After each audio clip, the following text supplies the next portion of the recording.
How can we communicate better as people? Well, for starters, we got to lose our ego and stop making shit about us when we're having a conversation, or making it think like the way that person said it was about me. You know what I'm saying? We have to learn to talk to each other, hear each other out, and listen to understand instead of listening to reply. We must, we just got to be humble. Yeah, humble. We got to be humble when we're speaking to somebody. We got to stop feeling like we know everything. You know what I'm saying? We have to learn to understand that we just need to listen. Just listen, hear the person out, see how they feel on something. You know what I'm saying? Because most of the time, all we're doing is just giving opinions on things. And we got to be able to listen to the opinion, just regardless if we agree with that opinion or not. We have to put ourselves in a position to where we got to just be open-minded. You know what I'm saying? Not closed-minded. Closed-minded folks, they tend to, it's a fixed mindset. They already know everything. You know what I mean? Like there's nothing anybody can tell them. You know what I'm saying? No matter what it is. And those people are the ones that they say, like, if you feel like you know everything, you're old. But if you continuously want to learn, then you're forever young. You know what I'm saying? You know what I'm saying? Like, you got to constantly like stay learning. The more we learn how to communicate, the better we can communicate. You know what I'm saying? Certain things that work, we look back at ourselves, look at ourselves in the mirror and be like, okay, maybe I could have communicated that a little bit better. You know what I'm saying? And just talk to each other with kindness, but we can also be assertive. And assertive doesn't mean you got to go, you know what I'm saying, rah-rah or anything like that. You can say the very same thing and get your point across. When that rah-rah shit, it's like you're talking at somebody instead of talking to them. We want to learn how to talk to each other. You know what I'm saying? They're saying, like, communication, it's either adult to child, which is when you're yelling at somebody, telling them something, or child to adult, where it's like you feel attacked and whatnot. You know what I'm saying? So you're responsive and you're, again, yelling back to them. Or adult to adult, where you say how you feel, I say how I feel, and then come to a resolution as to what the issue is. Because most of the time when we are in conflict, and I'm definitely not the best at conflict over the years. Wasn't ever taught how to deal with conflict from a healthy standpoint effectively. You know what I'm saying? I mean, I've seen people in my life respond, erratically to something to handle conflict, but I don't think that was a healthy way of doing it. And but as far as like being able to deal with conflict from a healthy standpoint, it's something that's new, and you just have to listen to the person and let that person talk, say how they feel, and realize that it's not you versus them, it's you and them versus the problem.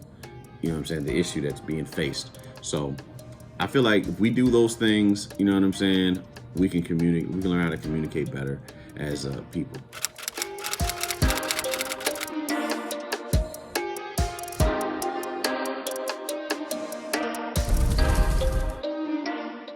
I feel like we care what people think of us because we're not sure of who we are. So we're insecure. You know what I mean? So it's like you're almost looking for like validation in a sense. Speaking from experience, again, not knowing who you are, not knowing to love yourself, being taught to love yourself. You'll just figure it out. Like, life is going to go on regardless of what happens. So it's just nice to have like a structure that'll help you get through this thing. And I want to say that, it eats at you. Maybe you were bullied as a kid. You know what I'm saying? Maybe you were teased by family members, whatever the case may be, that caused you to feel like, you're not fine within your skin. And you just got to get to a point where you find that fuck it meter, you know what I'm saying, and hit that shit. Because it gets to a point where, like, somebody else's opinion is none of your business. But when when that's been ingrained in you for so long, of just hearing, people trying to tear you down, and little did you know, it was due to their own insecurities within themselves. So they have to make somebody else look bad in order for them to feel good, which is a sign of weakness. You know what I mean? And we just got to learn how to look at things through different lenses that we've been raised to believe. You know what I mean? So caring about what someone thinks of you. If you like to do something, let's say for instance, like if you're black and you like to listen to rock music for whatever reason, at least growing up, if you were listening to like rock music or some shit like that, or pop, or and all that's white people music, which is a very ignorant thing to say, being that this music comes from black people. You know what I'm saying? It might not be as prevalent as it was when it started, but this music that we refer to as, you know, it says that it is white music or whatever, has originated from black people. But you know, that's a you know, but those things like that, so it makes you like insecure. Now I don't want to say that, hey, I like, you know, I don't know if I like I don't know, AC/DC, or if I like Black Sabbath, any of those groups, you know what I'm saying, White Snake, Aerosmith, you know what I mean? You just make, or even if you're, I don't know, if you're white and you like a lot of things that in black culture, and people try to make you feel bad for it. You know what I'm saying? That's what you like. You know what I'm saying? And it should be okay for you to just be you. And I guess that's really what I'm trying to convey, is that it's all right to be you. And you know, you're gonna make mistakes along the way. You pick yourself up and keep going. You know what I mean? And just try to do your best to maintain you, to try to be more authentic daily is what you can do. You have to do your best to be authentic, and be honest with yourself, and check yourself. You don't beat yourself up too much, but just be honest with yourself when you know that you're not being yourself. I had to do that, you know, and it's a process, part of healing, but I feel like I'm getting there. Not perfect by any means, but I'm doing my damnedest trying to get that going. But that's where I feel like why people are so worried about what other folks think of them, is because of trauma, like something that triggers a feeling of pain, and it's hard to get over that shit. So they tend to just try to do that survival mode. You go into survival mode, fight or flight, and you do what helps you survive. But it's time to live. Instead of just trying to survive, I think it's time for us to live and just be ourselves and just say, fuck it. Yeah. Fuck it.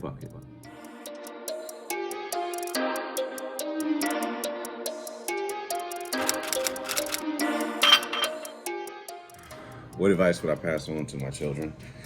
I'd pass on to my babies that to treat people with kindness, but don't allow anybody to break your boundaries. Have boundaries set. Learn to set boundaries. You know what I'm saying? Like that's what's really important. I really wish that was explained to me, to have boundaries and know and to learn your wants and needs and stuff. You know what I'm saying? And validate yourself early. Learn to validate yourself early so that you don't need the world's validation, because it'll have you lost. You'll be so lost out here. It's not even funny. You know, a lot of us are doing, you know, a lot of people do things based on another person's like thoughts of them, this idea of them, you know what I mean? And we just have to get to a point where we're doing things because we want to do them, not because somebody else wants to do it. And the people that love us will respect us for doing what we want to do, and not because it disapproves with their belief system by any means. You know, we have to learn to love unconditionally. You know what I'm saying? Like, I think religion, like I said, you know, if it brings sanity to you, I think that's great. But a lot of times with religion, it creates a division within a home. You know what I'm saying? Because you believe a certain thing, it doesn't allow the other. You know what I'm saying? Like, you don't have the choice of like religion in some homes. You know what I'm saying? They say freedom of religion is in the Constitution. Well, certain homes you don't have that.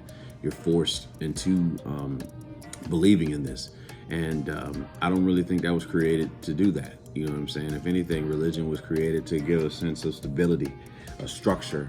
You know what I'm saying? So, but it should be someone's choice to decide what they want to, who they want to serve, or what they want to do with their life, and they create their own belief system. And they shouldn't feel sorry about that, because like I said, I feel like it divides the home, because this religion says to live this way, and then your children live another. Then what happens when you stop, stop engaging with your children on the simple fact because they're living like this way? You know what I'm saying? When we are to love our kids unconditionally.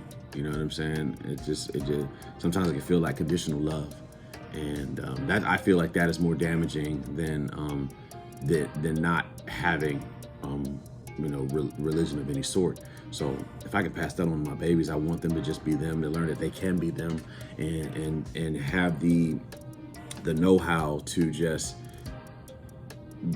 do the right thing. I think innately God gives us that within us. You know what I'm saying? That intuition to whether or not, like that conscience that comes in there that lets you know, hey, this probably isn't best for you. And you got to decide what's best for you, because what's best for you is just that. It's just best for you. It may not be what's best for me. It may not be best for your brother, your sister, you know what I'm saying, your mom or anything like that. But you got to do you have to do what's best for you. And also read. Be sure to read. Learn as much as you can. That's the advice I would give to my kids. Learn as much as you can. Like, read. Don't feel like you know everything. Have the intelligence and the humbleness to read. You gotta humble yourself. All right. It's so imperative that you humble yourself. You need to believe in yourself, and you have the trust in that you can do things, but you need to humble yourself so that you can learn, be able to learn. That's probably one of the best advice. That's probably some of the best advice I can give, is just like, you have to humble yourself so you can learn, and then just treat people with respect is earned. It's not given. And lose entitlement. You have to lose your entitlement. You know what I mean? You're not entitled to anything. So you just learn to practice gratitude. That's something I would say. So practice gratitude. Read up as much as you can. Get as much knowledge as you can. Knowledge is power. It's hard for somebody to pull a fast one on you when you're already educated on it. So I would say that. And again, love unconditionally. Learn to love people unconditionally. Set boundaries. Decide what's right for you. Everything ain't always, you know what I'm saying, you don't have to deal with somebody just because, you know what I'm saying. Like, if you don't like something, hopefully you'll be able to speak up and say that. That's advice I would say from just learning from my mistakes. And I think that's really it. So I guess that's some of the advice that I would pass on to my kids. I'm sure there'd be more, but for now, read, love unconditionally, and humble yourself.